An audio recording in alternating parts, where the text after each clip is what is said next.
Muy bien, queridos hermanos, continuamos con nuestro estudio en el Instituto Bíblico La Gracia. Qué bueno que podemos continuar estudiando la carta a los romanos. Hoy vamos a ver la lección número 2, la lección número 2.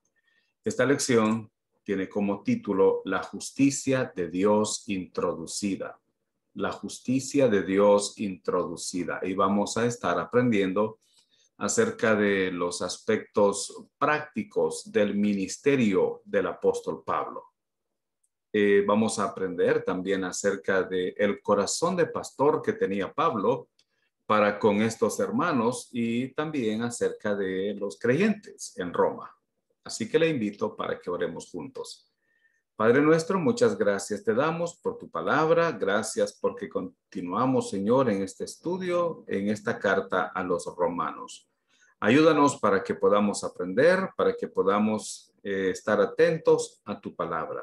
Gracias te damos en el nombre de Jesús. Amén. Bueno, le decía que vamos a estar aprendiendo algunos conceptos importantes acerca del ministerio del apóstol Pablo y también vamos a conocer un poco a los creyentes que había en Roma. Cuando nosotros pensamos en el mensaje más importante en la Biblia, ¿cuál puede ser el tema más importante para predicar? Quizás acerca de la creación o quizás de la santidad de Dios. Podríamos pensar que la enseñanza más importante en la Biblia es acerca del pecado o de la prosperidad, la profecía o los dones espirituales. Ahora, todos estos temas son importantes.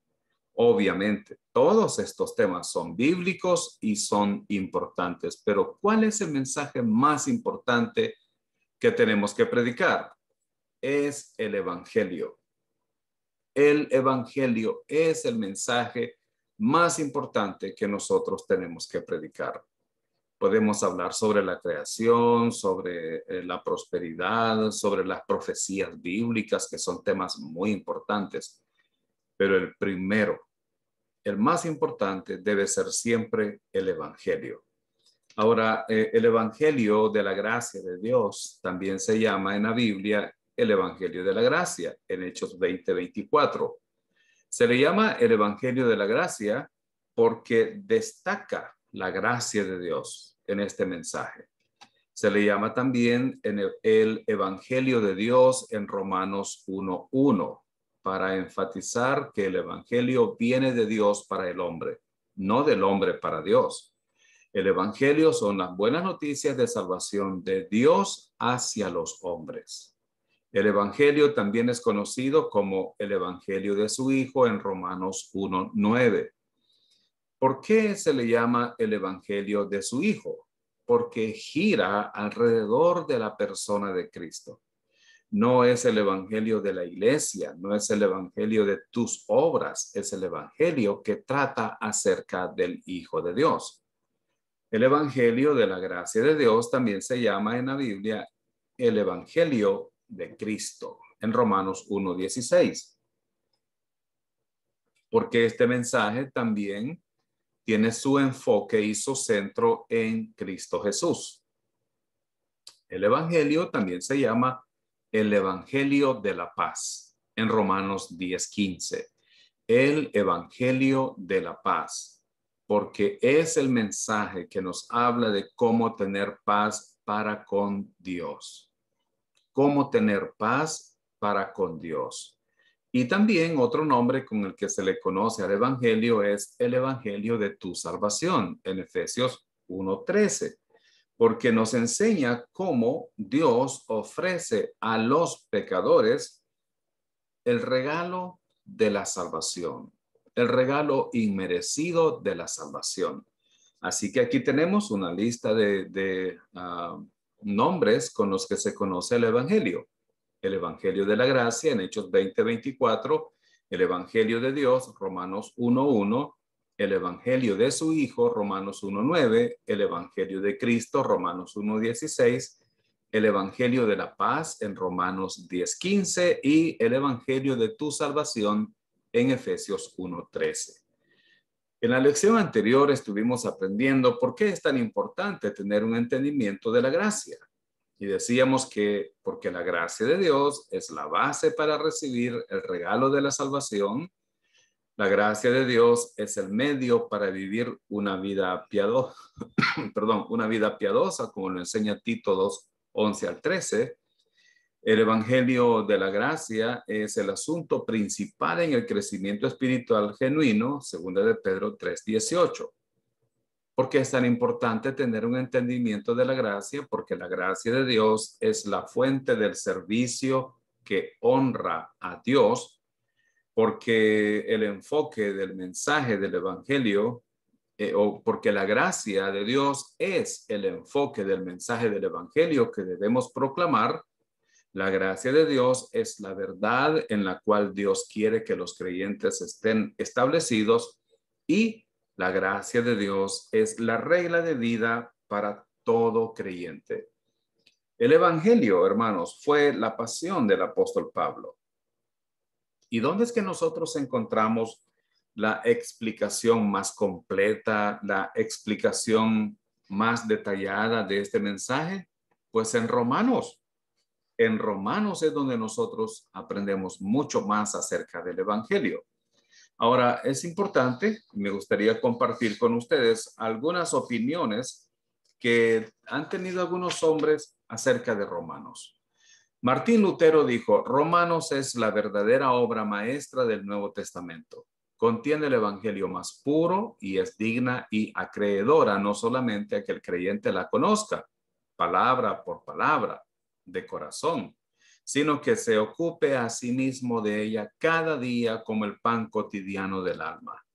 Porque es imposible que sea leída o estudiada profundamente, pero mientras más uno la estudie, más preciosa llega a ser y más dulce su sabor.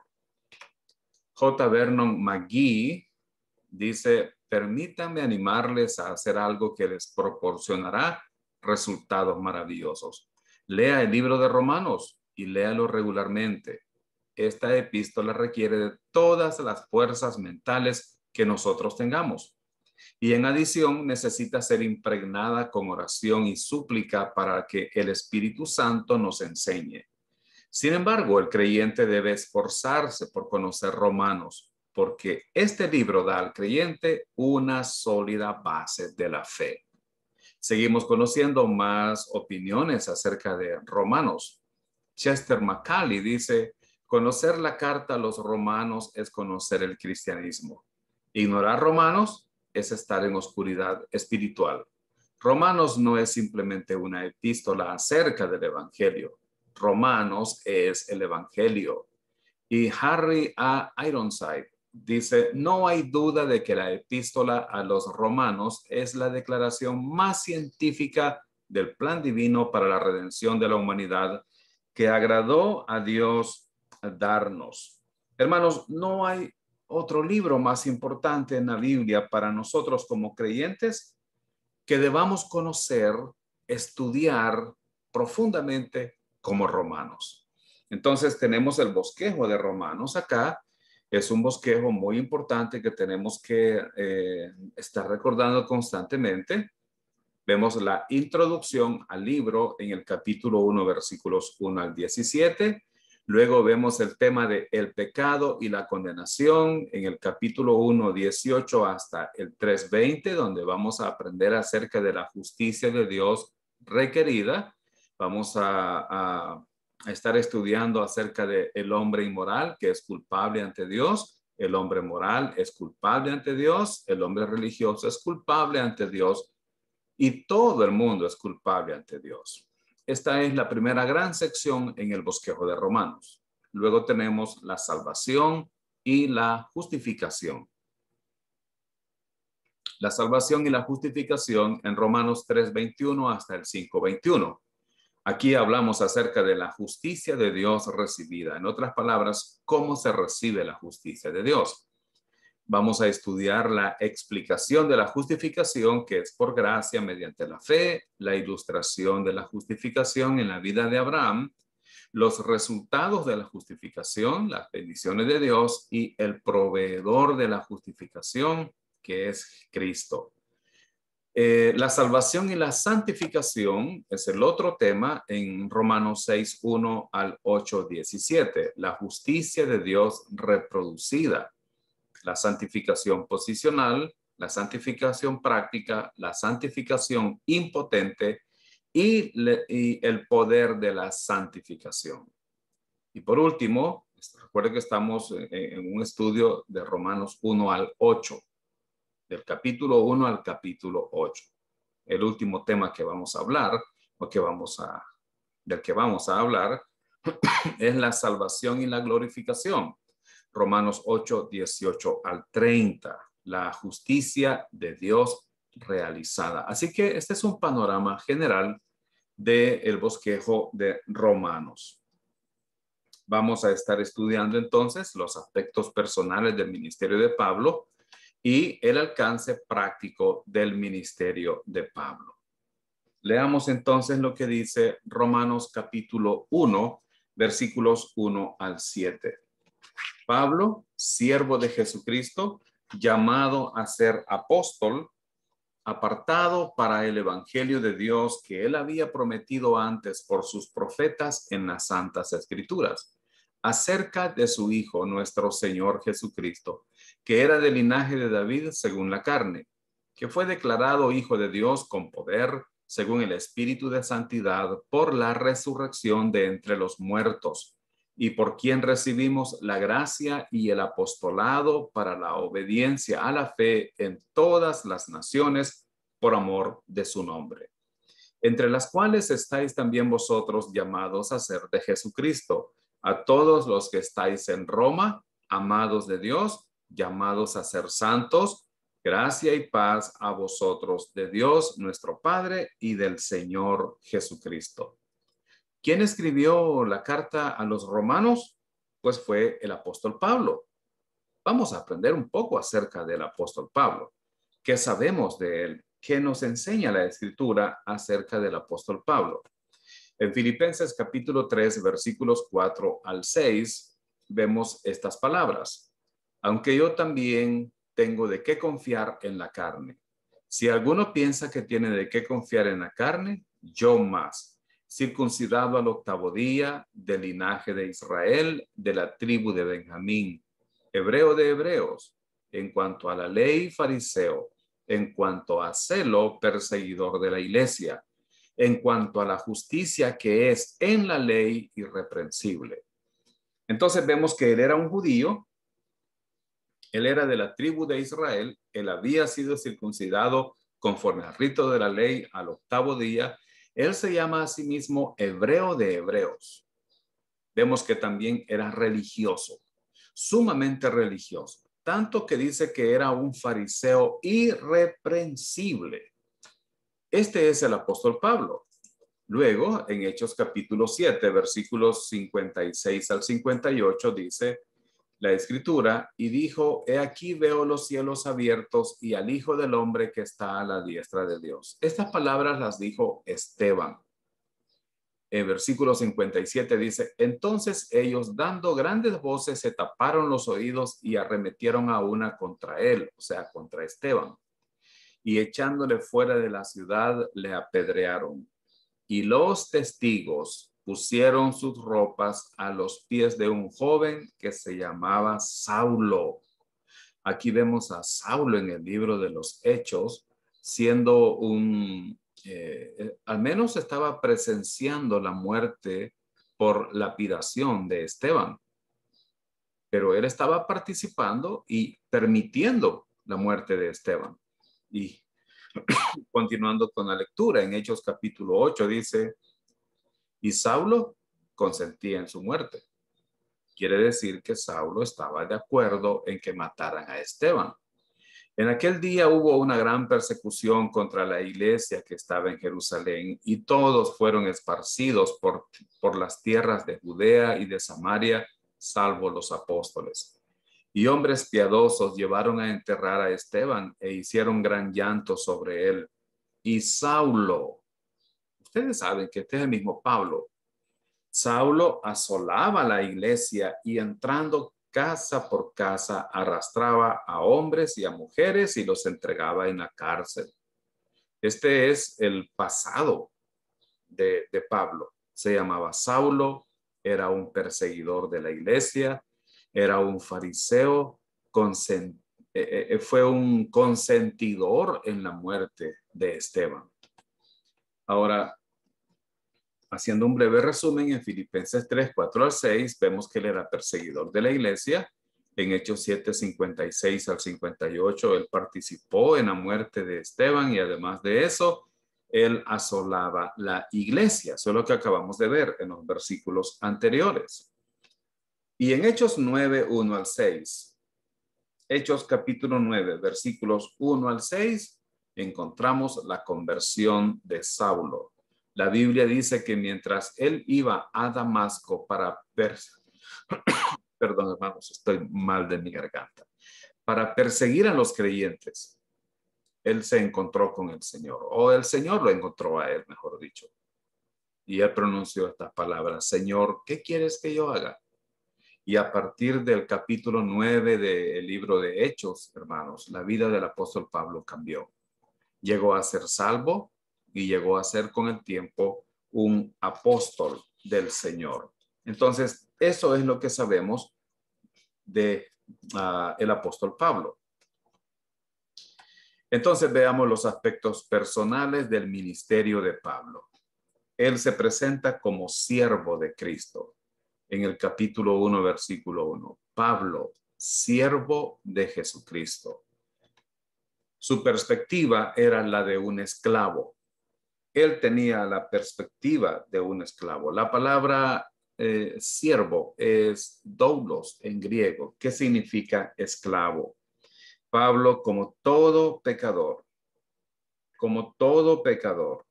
se consideró después de ser salvo como un esclavo de Jesucristo. Entonces él tenía una perspectiva de ser un esclavo. En varios pasajes de la Escritura, él se llama a sí mismo siervo. Pero recuerde que siervo en griego era la palabra doulos, que significa literalmente esclavo. En 2 Corintios 4:5 dice, porque no nos predicamos a nosotros mismos, sino a Jesucristo como Señor y a nosotros como vuestros siervos por amor de Jesús. Y en Gálatas 1:10, él dice, pues busco ahora el favor de los hombres o el de Dios, o trato de agradar a los hombres. Pues si todavía agradara a los hombres, no sería siervo de Cristo. Esta palabra era la palabra doulos en griego. Entonces, si él era un esclavo, ¿quién era su dueño? Su dueño era Jesucristo.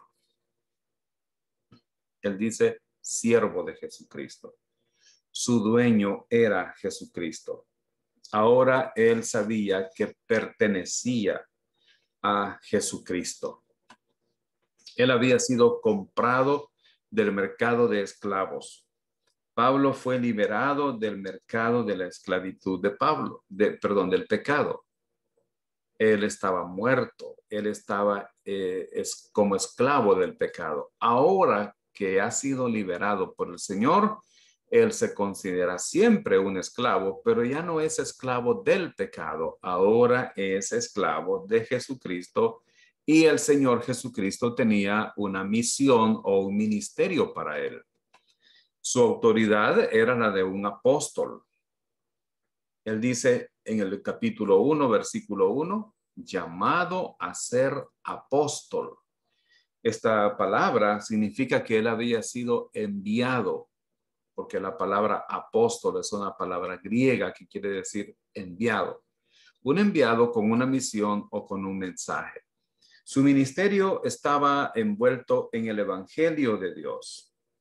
Su ministerio estaba envuelto en el evangelio de Dios. Por eso él dice que había sido apartado para el evangelio de Dios. ¿En qué momento él fue apartado para el evangelio de Dios? En el momento en que él fue salvo. En ese momento, él fue apartado para el evangelio de Dios. Ahora, ¿qué es el evangelio de Dios? Bueno, el evangelio son las buenas nuevas de Dios al hombre. Eso es lo que dice la escritura. La palabra evangelio es en griego evangelion. que quiere decir buenas noticias en una manera general, buenas noticias de cualquier tipo. Pero en el Nuevo Testamento, evangelio es las buenas nuevas de Dios al hombre. Y ustedes pueden ver acá, queridos hermanos, que el evangelio tiene una dirección definida. Es de Dios para el hombre. Es de arriba, es del cielo para la tierra. De Dios para el hombre. Entonces, esta palabra evangelion es buenas noticias. Así se traduce a nuestro idioma, como buenas noticias. Originalmente, buenas noticias de cualquier tipo, de cualquier clase. Pero específicamente en el Nuevo Testamento, cuando hablamos de evangelio, estamos hablando de las buenas noticias de Dios para el hombre. El evangelio ya había sido prometido en las escrituras del Antiguo Testamento. En el capítulo 1, versículo 2, Pablo dice que él había prometido antes por sus profetas en las santas escrituras. Entonces, el evangelio ya había sido prometido. ¿Dónde hallamos esa promesa? En las escrituras del Antiguo Testamento. En Lucas capítulo 24, versículo 27, mientras Jesús camina con los dos discípulos hacia Emaús, dice la Biblia, y comenzando desde Moisés y siguiendo por todos los profetas, les declaraba en todas las escrituras lo que de él decían. Las escrituras aquí se refieren al Antiguo Testamento. En Romanos 1, versículos 3 al 4 dice acerca de su Hijo, nuestro Señor Jesucristo, que era del linaje de David según la carne, que fue declarado Hijo de Dios con poder según el Espíritu de santidad por la resurrección de entre los muertos. Hermanos, el Evangelio está centrado en la persona de Jesucristo. El Evangelio está centrado en la persona de Jesucristo. Él es el centro del evangelio. No es la iglesia, no es la denominación, no son las buenas obras, es Cristo. Está centrado en la persona de Jesucristo. Ahora, ¿quién es Jesucristo? Bueno, hermanos, es hijo de Dios. En la Biblia se le llama hijo de Dios 90 veces en el Nuevo Testamento. Jesús, que es su nombre personal, significa Salvador. Cristo es Mesías y era su oficio. Y también vemos a Jesús como Señor, que es la misma palabra que en el Antiguo Testamento es Jehová, su autoridad. Habla de su autoridad, habla de que Jesús era Dios. El mismo Dios del Antiguo Testamento hecho carne en el Nuevo Testamento. Así que estos datos son muy importantes. ¿Quién es Jesucristo? Bueno, es hijo de Dios. Se le llama así 90 veces en el Nuevo Testamento. 90 veces. Jesús es su nombre personal que significa Salvador porque habla de la misión que él traía a la tierra de salvar al mundo. Cristo es una palabra griega. Mesías es la palabra hebrea. Traducido al español es ungido. Y esto habla del oficio que él tuvo. Y Señor nos recuerda a Jehová, nos recuerda la autoridad de Jesús como Dios. También podemos hablar un poco más acerca de quién es Jesucristo. En el versículo 3 dice que Él nació, habla de su humanidad. En el versículo 3 lo vemos como el hombre. Nació, era de la simiente de David según la carne. Pero como Dios, lo vemos en el versículo 4, que dice que fue declarado Hijo de Dios según el Espíritu. Según el Espíritu. Él no nació como Dios, él ya era Dios desde que antes de nacer. Él es Dios por toda la eternidad. Ahora, aquí tenemos entonces una lista de pasajes del Antiguo Testamento que nos hablan del evangelio prometido en las Escrituras. Son muchos pasajes, obviamente, y no podemos leerlos todos, pero ojalá que ustedes puedan tener estos documentos después para poder estudiarlos. El evangelio prometido en las Escrituras del Antiguo Testamento. Desde Génesis capítulo 3 hay una serie de pasajes, una serie de promesas acerca de la venida de Jesucristo a la tierra. En Romanos capítulo 1, versículos 1 al 4, dice la Biblia: Pablo, siervo de Jesucristo, llamado a ser apóstol, apartado para el evangelio de Dios que él había prometido antes por sus profetas en las santas escrituras, acerca de su Hijo nuestro Señor Jesucristo, que era del linaje de David según la carne. Esto nos habla de su humanidad, que fue declarado Hijo de Dios con poder según el Espíritu de Santidad. Hijo de Dios nos recuerda su deidad. Así que, mis amados hermanos, Jesucristo es nuestro Salvador, Jesucristo es el Redentor, es Dios hecho carne que murió en la cruz por nuestros pecados. Número 5, hablando más del aspecto personal del ministerio de Pablo. Su objetivo era para la obediencia de la fe. Su objetivo era para la obediencia de la fe. Eso dice Romanos capítulo 1, versículo 5.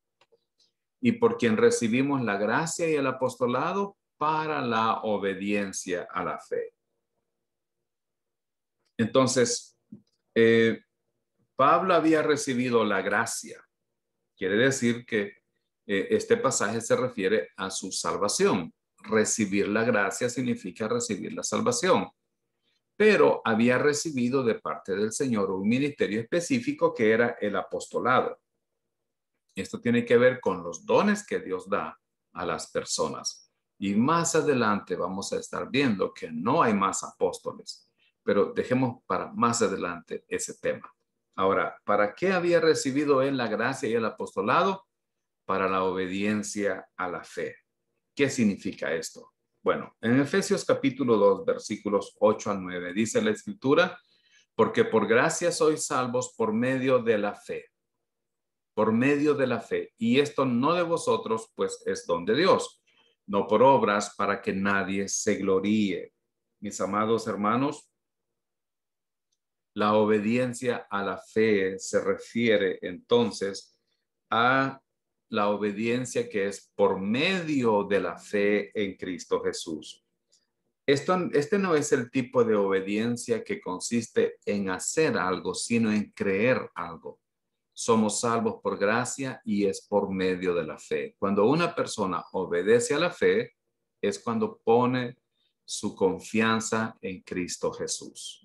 En Efesios capítulo 2, versículo 10 dice que somos hechura suya, creados en Cristo Jesús para buenas obras, las cuales Dios preparó de antemano para que anduviésemos en ellas. En Hebreos 11:6 dice: pero sin fe es imposible agradar a Dios, porque es necesario que el que se acerca a Dios crea que le hay y que es galardonador, de los que le buscan. Otra vez vemos aquí la palabra fe en dos sentidos: la fe y creer.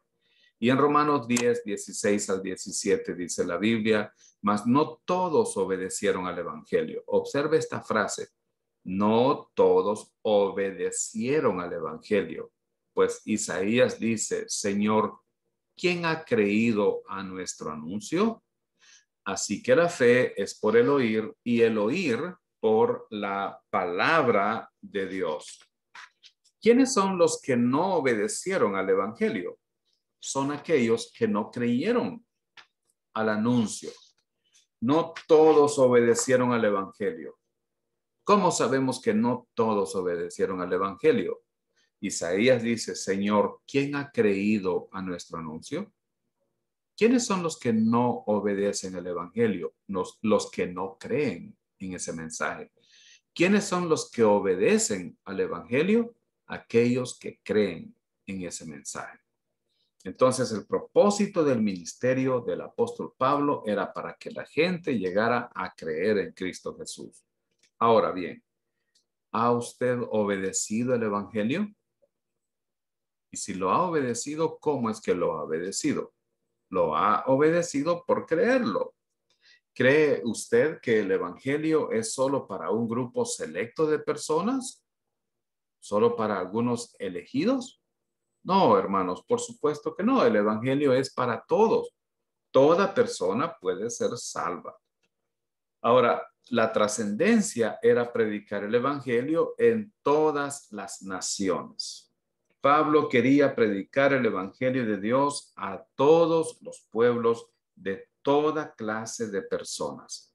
Eso nos recuerda la gran comisión en Mateo capítulo 28, versículo 20. Ir y hacer discípulos a todas las naciones. A todas las naciones. Entonces, este era el deseo del apóstol Pablo, que en todas las naciones la gente obedeciera a la fe. ¿Qué quiere decir eso? Que creyera en Cristo Jesús. En Mateo 28, versículos 18 al 20, dice, y Jesús se acercó y les habló diciendo, toda potestad me es dada en el cielo y en la tierra. Por tanto, id y haced discípulos a todas las naciones, bautizándolos en el nombre del Padre y del Hijo y del Espíritu Santo, enseñándoles que guarden todas las cosas que os he mandado. Y he aquí yo estoy con vosotros todos los días hasta el fin del mundo. ¿Dónde tenemos que ir a predicar el evangelio? A todas las naciones.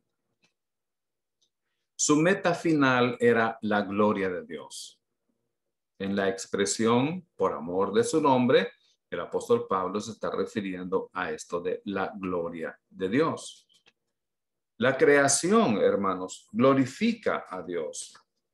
La Biblia nos enseña a nosotros que todo es para la gloria de Dios. Hermanos, la meta final de Pablo en predicar el evangelio no solamente era la salvación de las almas, sino que también la gloria fuera para Dios. Su meta final era que Dios fuera glorificado. Dios no necesita salvar a nadie. ¿Está escuchando? Dios no necesita salvar a nadie, ni está obligado a salvar a nadie. La salvación es un acto libre de la gracia de Dios. Él lo hace por su propia voluntad. Por tanto, Él merece ser glorificado. Él es digno de ser glorificado. La creación glorifica a Dios. La Biblia dice que los cielos cuentan la gloria de Dios y el firmamento anuncia la obra de sus manos. Pero también los ángeles glorifican a Dios.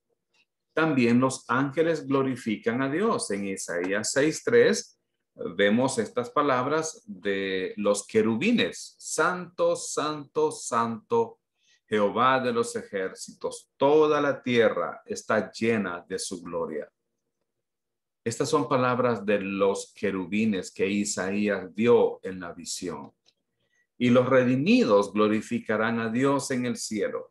Dice Apocalipsis capítulo 5, versículo 9, que los redimidos cantarán un cántico nuevo diciendo, digno eres de tomar el libro y de abrir sus sellos, porque fuiste inmolado y con tu sangre nos has redimido para Dios de todo linaje y lengua y pueblo y nación. Entonces, ¿cuál es la meta final del apóstol Pablo en predicar el evangelio? Que toda la gloria sea para Dios. ¿Es ese también nuestro propósito? ¿Queremos que la gente oiga el evangelio para que Dios sea glorificado? Yo espero que sí. Ahora, hemos visto ya entonces en esta carta acerca del escritor de la carta a los romanos, que era el apóstol Pablo. Ahora vamos a ver algo acerca de quiénes recibieron esta carta. Su carta fue dirigida a todos los creyentes en Roma. La carta que escribió, la escribió para los creyentes en Roma. Vamos a ver ahora entonces cuáles son los aspectos prácticos. El alcance práctico del ministerio de Pablo. Pablo ayudó a los nuevos creyentes en Roma. Y estos creyentes son llamados en los versículos 6 al 7 santos. Son llamados elegidos de Jesucristo y amados de Dios. Fueron llamados, fueron amados y fueron santos. Como creyente, usted también es llamado, usted también es santo, usted también ha sido amado por Dios. Ahora veamos, como les decía entonces, queridos hermanos, el alcance práctico del ministerio de Pablo. Pablo ayudó a los nuevos creyentes en Roma por medio de, vamos a ver aquí varias cosas. Primero, Pablo oraba por los creyentes en Roma. Pablo oraba por los creyentes en Roma. Dice Romanos 1, 8 al 10. Primeramente doy gracias a mi Dios mediante Jesucristo con respecto a todos vosotros, de que vuestra fe se divulga por todo el mundo. Porque testigo me es Dios, a quien sirvo en mi espíritu, en el evangelio de su Hijo, de que sin cesar hago mención de vosotros siempre en mis oraciones, rogando que de alguna manera tenga al fin, por la voluntad de Dios, un próspero viaje para ir a vosotros. Dice el apóstol Pablo en el versículo 8 de que sin cesar, hacía mención de ellos en sus oraciones. Pablo estaba orando por los creyentes en Roma. Nosotros estamos orando por los creyentes en otras partes, hermanos. Estamos intercediendo, estamos haciendo mención también de estos creyentes en nuestras oraciones. No solamente Pablo oraba por los creyentes en Roma, él anhelaba verlos. El número 2, Pablo anhelaba verlos. En Romanos capítulo 1, versículo 11, vemos esto. Porque deseo veros para comunicaros algún don espiritual. Qué importante es vernos con otros creyentes. En estos días en los que estamos pasando por una pandemia, hemos tenido una dificultad para vernos en persona. Muchos templos han sido cerrados, continúan cerrados muchos otros. Los creyentes se ven solo así como estamos en este momento nosotros. Ustedes están del otro lado y yo aquí. Realmente yo no puedo verlos. Ustedes sí me pueden ver a mí, pero yo no puedo verlos. Sin embargo, sé que ustedes están estudiando la palabra de Dios. Ahora tenemos que orar los unos por los otros y qué importante es vernos, compartir juntos, ¿no es cierto? Pablo oraba por los creyentes, deseaba verlos y también Pablo quería establecerlos en la verdad. Él deseaba establecer a estos creyentes en la verdad. Por eso escribe una carta muy extensa, muy doctrinal, muy seria para estos creyentes. Él dice, a fin de que seáis confirmados, a fin de que seáis confirmados. Hermanos, la carta de Romanos es una carta rica en doctrina. ¿Y para qué sirve la doctrina? Para que estemos firmes, para que seamos como árboles robustos que no se caen con cualquier viento de doctrina. Ojalá que este estudio les sirva a ustedes y a todos nosotros para ser confirmados constantemente en la palabra de Dios. Entonces Pablo ayudó a los nuevos creyentes en Roma por medio de, número 4, Pablo quería tener comunión con ellos. En el versículo 12 dice, esto es para ser mutuamente confortados por la fe que nos es común a vosotros y a mí. Hermanos, Pablo quería no solamente verles, sino tener comunión con ellos. Una cosa es vernos, otra cosa es tener comunión. Que tengamos comunión, que tengamos ese compañerismo como creyentes. Y por eso Pablo dice, para confortarnos mutuamente. Ustedes me confortan a mí, ustedes me animan a mí y yo les animo a ustedes. ¿Tenemos ese mismo deseo nosotros cuando vemos a otros hermanos? ¿O solamente queremos que ellos nos conforten a nosotros, nos consuelen a nosotros, nos animen a nosotros, pero nosotros no confortamos a nadie, no consolamos a nadie, no animamos a nadie. Vean que aquí dice ser mutuamente confortados. Pablo tenía planes para visitar a estos creyentes en Roma. Él quería ir a ellos y visitarles. Romanos 1, versículo 13, dice así: pero no quiero, hermanos, que ignoréis que muchas veces me he propuesto ir a vosotros, pero hasta ahora he sido estorbado, para tener también entre vosotros algún fruto como entre los demás gentiles. Pablo tenía deseos de visitar a estos creyentes en Roma. Bueno, hermanos, el Señor no se lo permitió, sino hasta que fue su voluntad, hasta que Dios quiso permitirle. ¿Y sabe cómo llegó el apóstol Pablo? Encadenado. Los planes de Dios son diferentes a nuestros planes. Queremos ir allá, queremos ir a este lugar, pensamos hacer esto, pensamos hacer lo otro, pero siempre deberíamos recordar que Dios tiene sus propios planes. Y los planes de Dios a veces no son como los nuestros. Él quería ir a ellos y Dios no se lo permitió. Y cuando se lo permitió, Pablo llegó como nunca pensó quizás, encadenado, preso. Hagamos nuestros planes, pero recordemos que Dios tiene un lápiz con un borrador y puede borrar nuestros planes y hacer sus propios planes. Confiemos en el Señor que Él tiene los mejores planes para nosotros.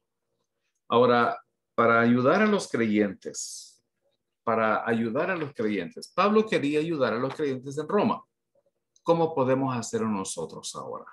Bueno, podemos hacerlo a través de la oración, podemos hacerlo por medio del contacto personal, por medio de la enseñanza precisa, la persistencia y la paciencia y el poder del Espíritu Santo. Aquí tenemos nosotros, entonces, cómo es que Pablo quería ayudarles a estos creyentes. Por medio de la oración, Pablo oraba por ellos. Oremos nosotros por otros creyentes y especialmente por los creyentes nuevos. El contacto personal es muy importante. Tal vez usted no puede ir a verlo, tal vez usted no tiene tiempo, pero puede llamarlo, enviarle un mensaje: hola hermano, ¿cómo estás? Estoy orando por ti, ¿cómo te va? Cuéntame, ¿te pasa algo? Quisiera saber. La enseñanza precisa es muy importante porque podemos orar por otros creyentes y tener contacto personal, pero si la enseñanza es inadecuada, no vamos a estar ayudándoles. Tenemos que ayudarles por medio de enseñarles con precisión, con exactitud, la palabra de Dios. Así es como se ayuda a los nuevos creyentes, siendo persistentes y pacientes con ellos, recordando que los hermanos muchas veces podrán fallar, muchas veces ellos van a hacer algo que no deben hacer ahora como creyentes, pero vamos a continuar con ellos y lo vamos a hacer no por nuestro poder, no en nuestras fuerzas, sino en el poder del Espíritu Santo. Entonces, esto es lo que nosotros hemos visto, lo que tiene que ver con la justicia de Dios introducida. ¿Qué hemos visto en la clase de hoy? En primer lugar, hemos presentado al escritor, hemos aprendido acerca de quién era Pablo y quién fue después de ser salvo, y también hemos aprendido acerca de quiénes recibieron la carta, que son los creyentes en Roma. Hemos visto la perspectiva del ministerio del apóstol Pablo, su sinceridad y su corazón de pastor para difundir el evangelio. Pero usted debe saber que un buen propósito, la sinceridad, una gran pasión por el ministerio hacia las otras personas es una gran cosa, pero estas cosas por sí mismas no salvan a nadie. Las personas necesitan oír el mensaje del evangelio y el poder de Dios. Y eso es lo que vamos a estudiar en la próxima lección.